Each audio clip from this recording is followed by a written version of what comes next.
VOA Afrique. Ravi de vous retrouver pour un nouveau numéro de Washington Forum. Jacques Aristide dans la capitale américaine.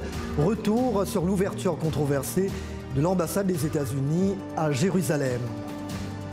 C'est un symbole immense. Le gouvernement américain a déménagé lundi dernier son ambassade de Tel Aviv à Jérusalem. Pour les Israéliens, c'est la concrétisation d'une reconnaissance de Jérusalem comme capitale de leur État. Pour les Palestiniens, c'est une vraie gifle. Les affrontements meurtriers ont aussitôt éclaté dans la bande de Gaza. Pourquoi l'installation de l'ambassade américaine à Jérusalem pose-t-elle problème? Le processus de paix israélo-palestinien est-il menacé? Notre décryptage à venir.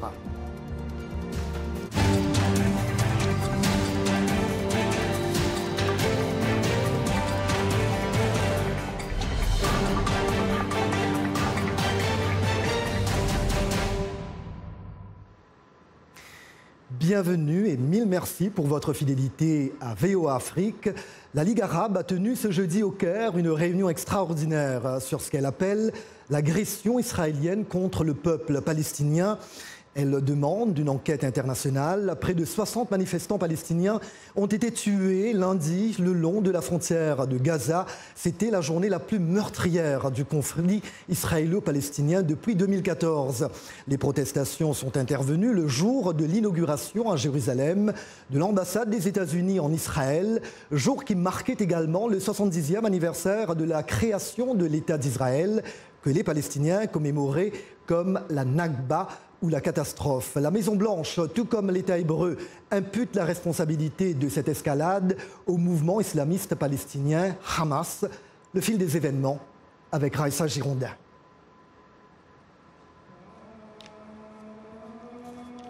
Jérusalem, ville 3 fois sainte, est une fois de plus au cœur de l'actualité de manière tragique avec les violences à Gaza. En quelques heures, le jour de l'inauguration à Jérusalem de l'ambassade des États-Unis en Israël, autant de manifestants palestiniens sont morts que pendant les 6 semaines qui ont précédé cette journée. Un bilan qui fait de cette journée la plus meurtrière du conflit israélo-palestinien depuis 2014. Un projet de résolution est présenté jeudi au ministre arabe des Affaires étrangères. C'est une bonne résolution et elle reflète politiquement un soutien arabe solide à la résistance palestinienne. La Ligue arabe réaffirme cette position et prend d'autres mesures pour soutenir les Palestiniens, leur lutte et leur résistance. Pour l'ambassadrice américaine auprès des Nations Unies, Nikki Haley, Israël a fait preuve de retenue. Durant une réunion d'urgence à l'ONU, la diplomate a mis en cause la responsabilité du Hamas dans les dernières violences. Je demande à mes collègues du Conseil de sécurité, qui d'entre nous accepterait ce type d'activité à ses frontières? Personne ne le ferait. Aucun pays dans cette chambre n'agirait avec plus de retenue qu'Israël. Dans un message préenregistré, le président Trump a réaffirmé son engagement à rechercher la paix entre Israël et les Palestiniens. Mais pour les Palestiniens, le statut de Jérusalem ne devrait être déterminé que par un accord final avec Israël. Ils ont violé le statu quo de Jérusalem, qui était protégé par les résolutions du Conseil de sécurité. Trump a violé les engagements pris par les États-Unis dans l'accord de paix d'Oslo. La décision américaine a été critiquée par de nombreux dirigeants ailleurs dans le monde. Les pertes de vie dont nous avons été témoins sont tragiques et préoccupantes. Une telle violence est destructrice pour les efforts de paix et nous appelons toutes les parties à faire preuve de retenue. Aucun président américain n'avait osé appliquer le fameux texte adopté par le Congrès en 1995. Et par cet acte, certains pensent que Donald Trump vient de disqualifier les États-Unis en tant que médiateur et parrain du processus de paix, ce qui est une première dans l'histoire du conflit israélo-palestinien. Raïssa Girondin, merci bien Raïssa. Il est l'heure maintenant d'accueillir nos invités de notre studio à Montréal. Nora Taji, présidente de la Fondation canado-palestinienne du Québec, réfugiée palestinienne. Vous êtes également secrétaire général de la Fédération canado-arabe. Avec moi sur ce plateau, Emilio Viano, professeur de sciences politiques à l'American University de Washington. Et via Skype de Tel Aviv, l'universitaire israélien Eli Carmon, chercheur au centre interdisciplinaire Herzliya. Je commence par vous d'ailleurs, Eli Carmon. D'abord, dites-nous, quelle est la situation ce jeudi? Le calme est-il revenu à la frontière entre Gaza et Israël? Bonsoir. Ce n'est pas le calme complet parce qu'hier, il y a eu des tirs de mitraillettes du territoire de Gaza vers Israël, vers une ville en Israël. 3 maisons ont été touchées, mais heureusement, il n'y a pas eu de victimes.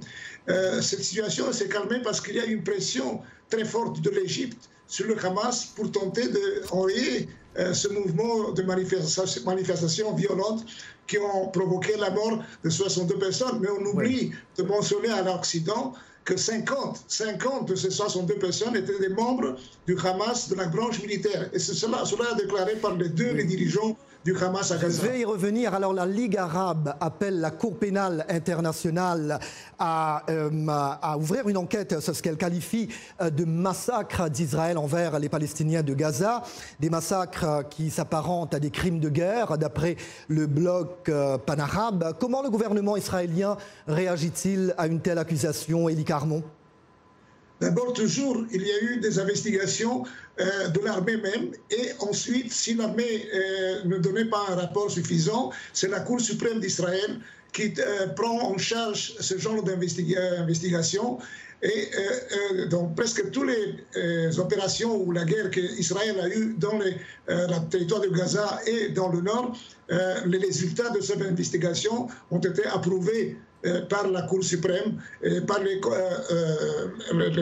membres, disons, du ministère de justice israélien. Et comme j'ai dit, on oublie qu'est-ce que voulaient ces manifestants. Ce n'est pas qu'ils voulaient manifester, ils voulaient pénétrer par force en territoire israélien, prendre contrôle des villes et des villages à la frontière. Et je pense seulement qu'est-ce que passerait si ce genre de multitude, avec des couteaux, avec des armes à feu, entrait dans le village? Et qu'est-ce que se passerait avec nos populations dans cette région de la frontière? Ce n'est pas qu'ils veulent embrasser les Israéliens. En tout cas, il y a beaucoup d'interrogations à ce sujet. Alors, Nora Taji, comment réagissez-vous aux événements de lundi? Pour commencer, M. Aristide, on doit vraiment clarifier quelque chose. Il n'y a pas de frontière avec Israël. Israël n'a jamais déclaré ses frontières. Ce qu'on a sont des lignes qui ont été définies durant l'armistice de 1949, incluant celle de 1967. Il y a ce qu'on appelle une zone tampon entre Gaza et Israël. Donc, il n'y a pas eu d'affrontement entre Palestiniens et Israéliens. Il y a eu simplement des rassemblements de Palestiniens pour protester paisiblement la déposition et suppression, demandant leur droit de retour comme réfugiés, demandant le droit de vivre. Oui, alors Nora Taji, d'après un haut responsable du Hamas, la très grande majorité des Palestiniens tués cette semaine dans la bande de Gaza appartenaient au Hamas, un mouvement qui d'ailleurs contrôle Gaza. Alors, ces propos viennent-ils donner raison à l'armée et au gouvernement israélien qui ont contesté le caractère pacifique des manifestations à Gaza et accusé les Gazaouis qui ont été tués d'être des terroristes?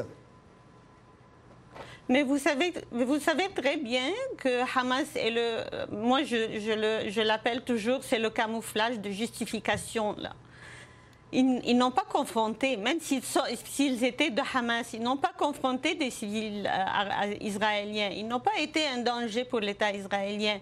Ils n'ont jamais atteint la ligne d'armistice. Malgré tout cela, l'armée israélienne avait des instructions claires de son gouvernement de tirer.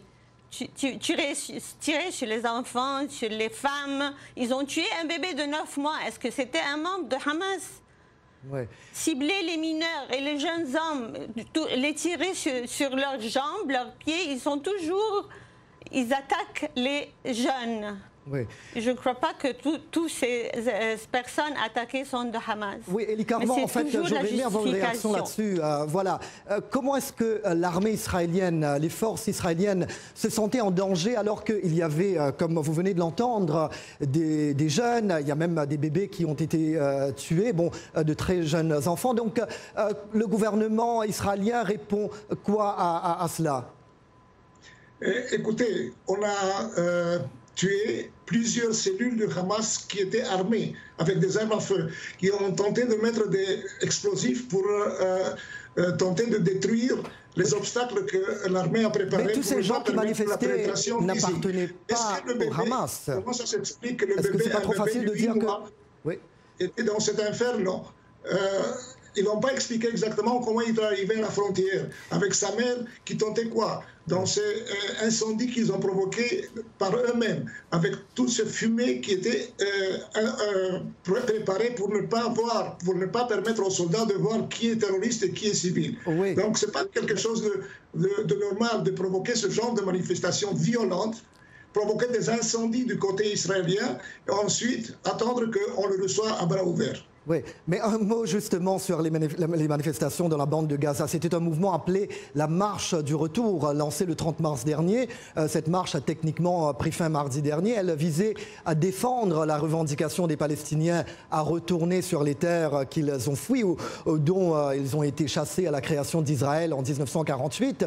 Il s'agissait également de dénoncer le blocus israélien imposé à Gaza depuis plus de 10 ans. Emilio Viano, dans quelle mesure les événements de lundi étaient-ils liés à la question de l'ambassade américaine à Jérusalem? Je pense que naturellement le fait qu'on a établi l'ambassade américaine à Jérusalem a causé beaucoup de cette réaction. On peut bien le comprendre de la partie des Palestiniens parce qu'il renforce la position d'Israël que Jérusalem est la capitale d'Israël et toute la ville est sous le contrôle des Israéliens et que les États-Unis soutiennent cette position. Et vraiment, en réalité, c'est ce qui se passe parce que pour notre président, ça a été plus de tout une question de politique antérieure aux États-Unis. C'est-à-dire, on est bien préoccupé sur les élections de novembre où les démocrates pourraient reconquister... Mais l'administration Trump peut vous dire que c'était une promesse de campagne, que également c'était une loi votée par le Congrès depuis des années de cela, donc que l'administration Trump n'a fait que concrétiser ce que les gouvernements américains n'ont pas voulu faire depuis des années. Mais dites-moi, de son côté, justement, Washington a également reporté la responsabilité de ce regain de violence sur le Hamas. L'ambassadrice américaine à l'ONU, Nikki Haley, a même estimé qu'Israël a fait preuve de retenue. Alors, tous les ingrédients étaient-ils déjà réunis depuis le début des manifestations pour un tel embrasement à Gaza, notamment, Emilio Viano? Oui, je pense qu'on parle toujours de Hamas, on parle toujours de ce que font les Palestiniens. On parle d'Israël comme si c'est un pouvoir très équilibré qui respecte les droits de l'homme. Mais enfin, quand on a presque 60 personnes mortes, et des milliers, des centaines de milliers qui ont été blessés, c'est difficile de le croire, n'est-ce pas? Et qu'est-ce qu'ils peuvent faire en réalité contre l'État israélien qui est très bien armé? Et alors, il est une question de désespoir de gens dans Gaza, parce qu'il ne se passe rien là. Il y a presque le 50% de désemploi entre les jeunes, il n'y a aucun espoir, on ne lui permet pas même de pêcher dans la mer qui est là, près de Gaza. Et alors, il semble que l'État vraiment n'a aucune intention de vraiment négocier. Les États-Unis ont, c'est dommage, renoncé à son rôle d'être médiateur équilibré, un médiateur juste qui prend les intérêts de tous les deux, les Israéliens et les Palestiniens. En fait, j'aurais bien aimé avoir la réaction de Élie Carmon là-dessus. Élie Carmon, les Gazaouis qui manifestaient, et je vais vous dire en fait qu'un journal israélien a écrit à ce sujet. Alors, il y a ce journal, ce quotidien Haaretz, qui écrit qu'a fait Israël pour empêcher le bain de sang avant qu'il n'arrive? On parle de Gaza, évidemment. La réponse est presque rien. Depuis des mois, les forces de sécurité ont été averties que les infrastructures et l'économie de Gaza étaient dans un état désespéré, que le chômage était à la hausse et avec lui les sentiments de frustration et de rage. C'est un journal israélien qui le dit, Élie Carmon. Donc, le gouvernement israélien a-t-il quelque chose lui-même à se reprocher ? On sait que le Haaretz est toujours très critique du gouvernement. Moi, je suis critique du gouvernement, mais dans ce cas, ils n'ont pas raison. Parce que Israël permet toutes les aides humanitaires. Il y a des billions de dollars, des milliards de dollars que les États-Unis et la communauté européenne ont donné aux Palestiniens, une partie en Cisjordanie, une partie à Gaza. Qu'est-ce qu'ils ont fait avec cet argent? Ils ont construit 32 tunnels qui ont été détruits il y a 4 ans. Et cette semaine, pendant les manifestations, ils ont détruit justement l'endroit par où passe toute cette aide. Ils ont incendié tout ce qui était là-bas, et cela inclut le pipeline de gaz qui permet justement à l'électricité de Gaza de fonctionner. Ils sabotent justement ceux qui doivent aider, ceux qui doivent permettre une vie normale. Voilà. Tout le ciment qui a été payé par le Qatar a été utilisé pour la construction de tunnels et pour la construction de nouvelles industries de missiles contre Israël. Alors, donc c'est le Hamas qui... On va aborder d'autres aspects tout à l'heure. Alors, y a-t-il toujours un espoir de paix? Nous allons en parler dans la seconde partie de Washington Forum, sans oublier les commentaires Facebook. Ce sera après cette courte pause.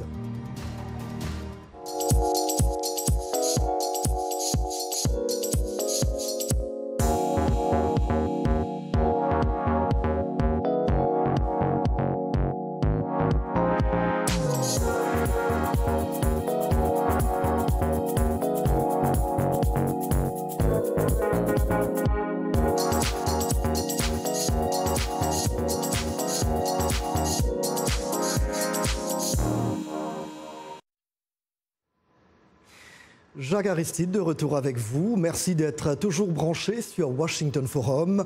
L'ambassade américaine a déménagé lundi dernier de Tel Aviv à Jérusalem. Une inauguration sous haute tension. D'emblée, vos points de vue sur la page Facebook de VOA Afrique. Prosper Yessoufou Oyeton, Porte-Nouveau Bénin. La tâche à l'international devrait être de chercher à unir ces peuples. Louis Moutanga, Kamina RD Congo. Nous savons que le conflit israélo-palestinien est à la fois religieux, politique et territorial. Et si l'on cherche à résoudre cela par la politique de 2 poids 2 mesures, le sang continuera à couler. Archiduc Théodore, Djamena, Tchad, la reconnaissance de Jérusalem comme la capitale d'Israël par les États-Unis de l'ère Donald Trump est une promesse réalisée des textes depuis 1955. Jérusalem est toujours rattachée historiquement à Israël. Et nous retrouvons nos invités de Montréal, Nora Taji, présidente de la Fondation canado-palestinienne du Québec. Elle est également secrétaire générale de la Fédération canado-arabe. De Tel Aviv, l'universitaire israélien Élie Carmon, chercheur au centre interdisciplinaire Herzliya. Et avec moi sur ce plateau, Emilio Viano, professeur de sciences politiques à l'American University de Washington. Nora Taji, pour vous les Palestiniens, est-il possible d'envisager la paix sans Jérusalem? C'est très difficile d'envisager la paix sans Jérusalem. Avant de demander la paix, il y a beaucoup de choses à mettre là, des points. On demande la justice, on demande la liberté, on demande que quelqu'un nous entende. On essaye de travailler en paix, on essaye toute campagne, la campagne BDS est paisible, notre marche de retour est paisible et on est toujours reçu de l'autre côté en agression et affrontement. Vous savez que le Conseil national palestinien a bien reconnu le droit d'Israël d'exister en 1988. Il y a 30 ans qu'on essaye de rentrer en pourparlers avec Israël. Qu'est-ce qui est arrivé? Ce n'est pas nous qui bloquons les pourparlers. au début des pourparlers de paix de nouveau en 1993, en signant l'accord Gaza-Jéricho comme première étape. Je suis vraiment navré de vous interrompre. Parlez-nous de solutions. La création d'un État palestinien indépendant avec Jérusalem-Est pour capitale, est-elle la seule solution d'après vous, Nora Taji? Ok, c'est la justice. Comment on peut atteindre la justice pour avoir un État? Est-ce qu'on va avoir notre État dans 22% de la Cisjordanie? Parce que vous savez que c'est plein de colonies. Ils sont en train de développer encore des colonies chaque jour. Oui. Alors, on a du terrain 22%. Est-ce que ça peut aller? Est-ce que vous voyez que ça, c'est faisable? On commence avec 22%, puis ça... Ils peuvent, par exemple, détruire leur colonie pour qu'on ait notre terrain, ou ça va satisfaire le monde que notre pays soit sur 22% de la Cisjordanie? Je suis désolé de vous interrompre. Pour vous, en tant que Palestinienne, à l'heure actuelle, quelle serait la solution? La justice et la liberté du peuple palestinien en Israël. Okay. Qu'est-ce que ça signifie? Élie Carmon, la solution à deux États, objet d'une quasi-unanimité au sein de la communauté internationale comme étant l'unique voie possible vers la paix, est-elle encore possible? C'est l'unique solution possible. Parce qu'autrement, il y aura un État avec deux grandes populations palestiniennes. Mais attendez, cette solution requiert que le sort de Jérusalem, c'est d'ailleurs que le sort de Jérusalem soit déterminé lors de pourparlers entre Palestiniens et Israéliens qui, nous le voyons clairement, la revendiquent tous deux comme leur capitale. L'offrir comme capitale à Israël, n'a-t-il pas d'ores et déjà signé l'arrêt de mort de cette solution à deux États? Non, pas du tout. On oublie que la décision de l'administration américaine est de reconnaître la réalité, c'est-à-dire Jérusalem-Ouest comme capitale d'Israël et pas tout Jérusalem. D'ailleurs, il y a un an, justement un an, la Russie a fait cette reconnaissance de la propre initiative du gouvernement russe et on a déclaré Jérusalem-Ouest, capitale d'Israël, la Jérusalem-Est, la future capitale de l'État palestinien. Et c'est ça, en fait, la solution. Le problème, c'est qu'il n'y a pas de solution.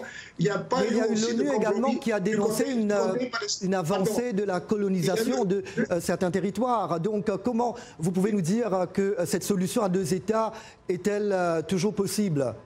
C'est difficile, finalement. C'est l'unique solution possible, même si les gouvernements d'extrême droite, quelquefois, ou les partis d'extrême droite tentent de prendre possession de toute la Cisjordanie. La majorité de la population israélienne n'accepte cela et n'acceptera pas cela.